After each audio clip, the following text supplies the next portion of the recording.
जय श्री राधा कृष्ण। आप सभी का आपके अपने YouTube चैनल MK स्टोरीज में बहुत बहुत स्वागत है। आइए आज आप सब सुनेंगे आषाढ़ मास कृष्ण पक्ष की संकष्टी चतुर्थी व्रत के दिन चौथ माता की कथा।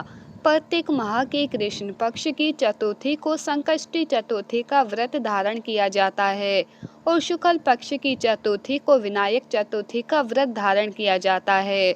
ये व्रत भगवान गणेश की प्रसन्नता के लिए धारण किया जाता है।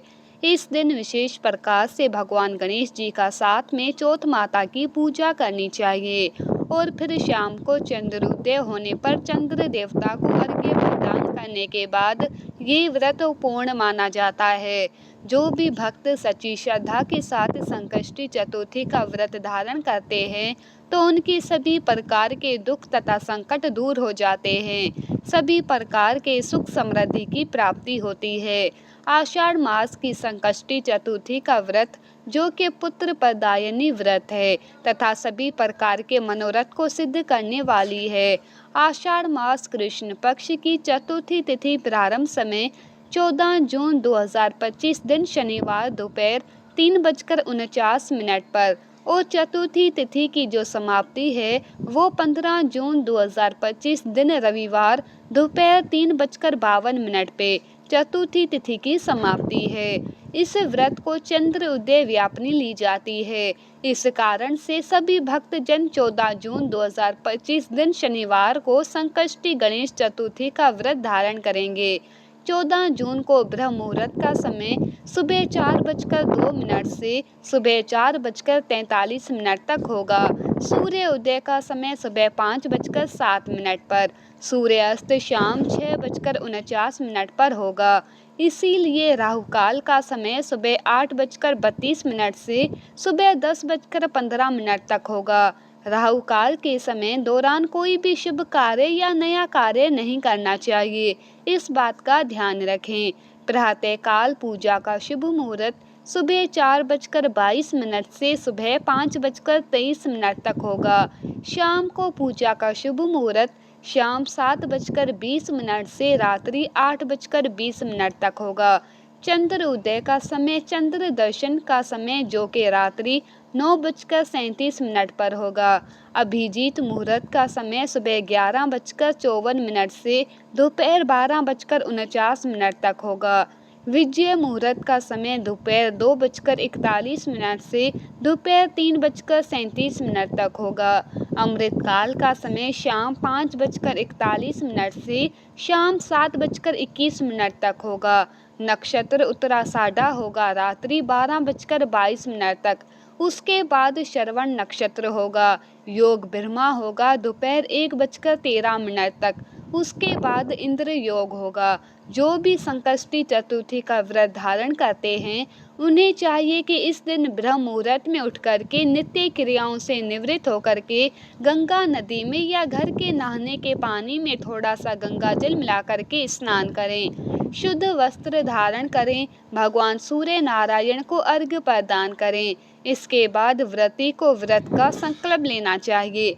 भगवान गणेश जी से प्रार्थना करनी चाहिए कि हे भगवान गणेश, आज मैं आषाढ़ मास के कृष्ण पक्ष की संकष्टी चतुर्थी का व्रत धारण करने जा रही हूँ या करने जा रहा हूँ। इस प्रकार से भगवान से प्रार्थना करें।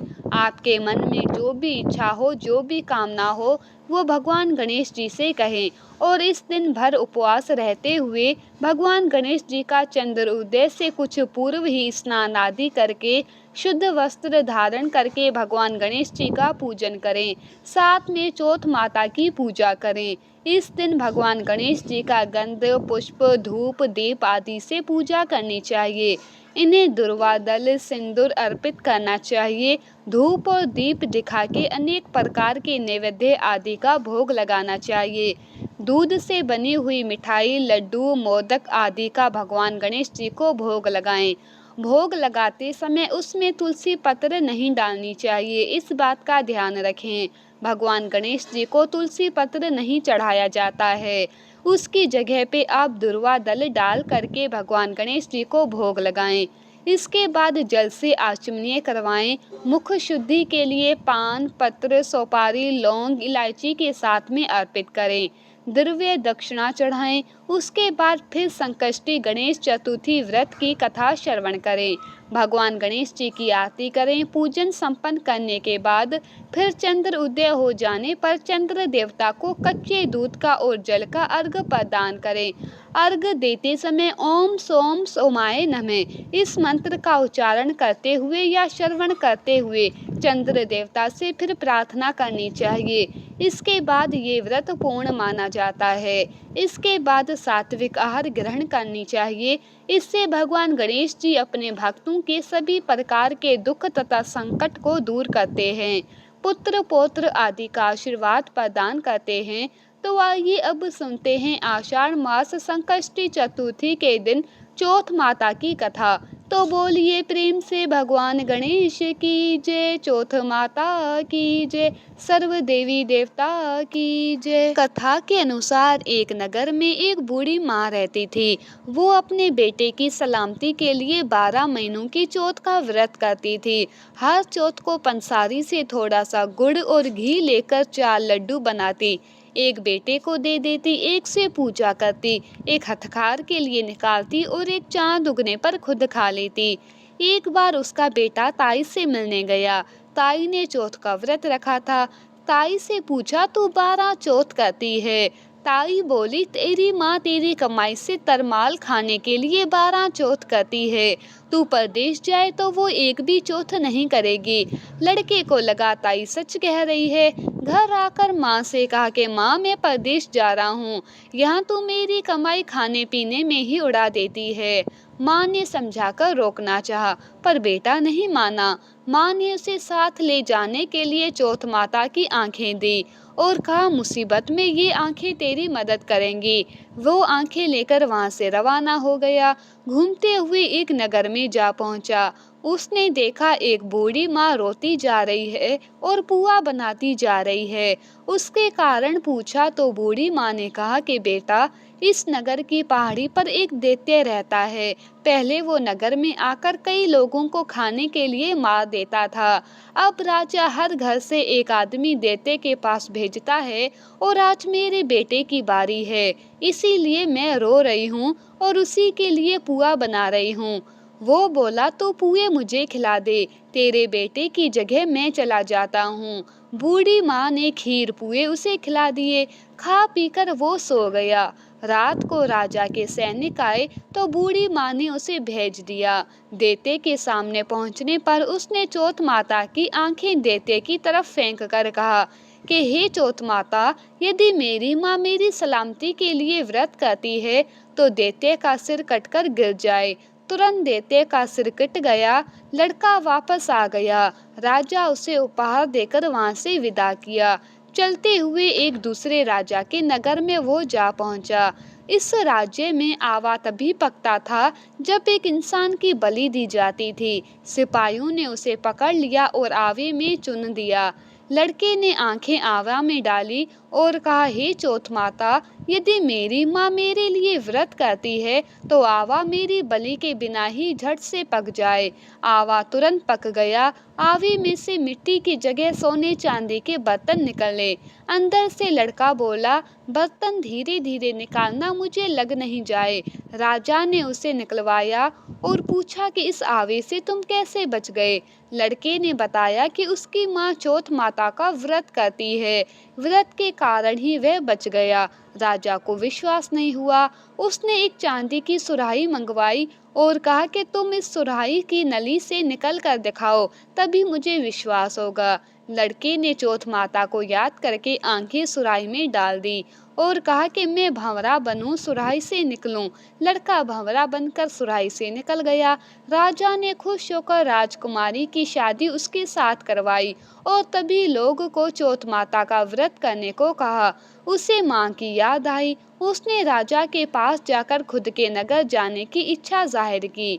राजा ने रथ, घोड़ा, हाथी और खूब सारा दान दहेज देकर उन्हें विदा कर दिया।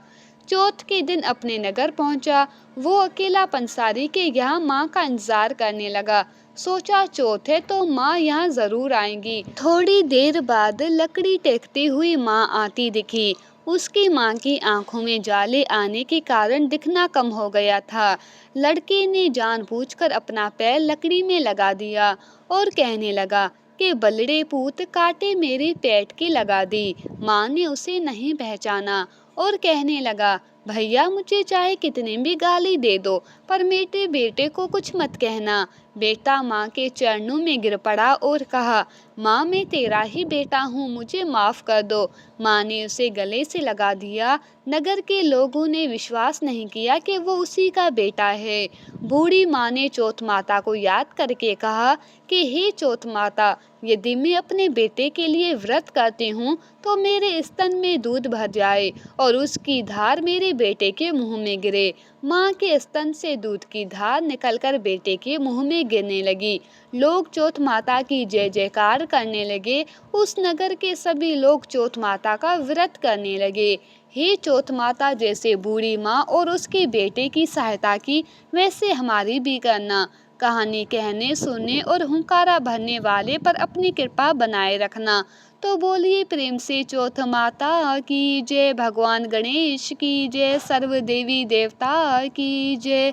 इसी प्रकार से जो भी भक्त सच्ची श्रद्धा के साथ, नियम और निष्ठा के साथ प्रत्येक मास की चौथ का व्रत धारण करते हैं, इस दिन भगवान गणेश जी का पूजन करते हैं, चौथ माता का पूजन करते हैं और फिर चंद्र देवता को अर्घ्य प्रदान करते हैं, इससे भगवान गणेश और चौथ माता प्रसन्न होकर अपने भक्तों के सभी प्रकार के दुखों को, कष्टों को दूर कर देते हैं तथा सुख और समृद्धि का आशीर्वाद प्राप्त होता है। तो आशा करती हूँ कि ये जानकारी आपको अच्छी लगी होगी। ऐसे ही ज्ञानवर्धक जानकारियाँ प्राप्त करते रहने के लिए हमारे इस चैनल पर अगर आप नए हैं तो चैनल को लाल बटन दबा करके सब्सक्राइब करें, साथ में बेल आइकॉन घंटी को दबाएं ताकि मेरे वीडियो का नोटिफिकेशन आपको समय से मिलता रहे। वीडियो को लाइक करें, शेयर करें, सुखी रहें और स्वस्थ रहें। जय श्री राधा कृष्ण। धन्यवाद।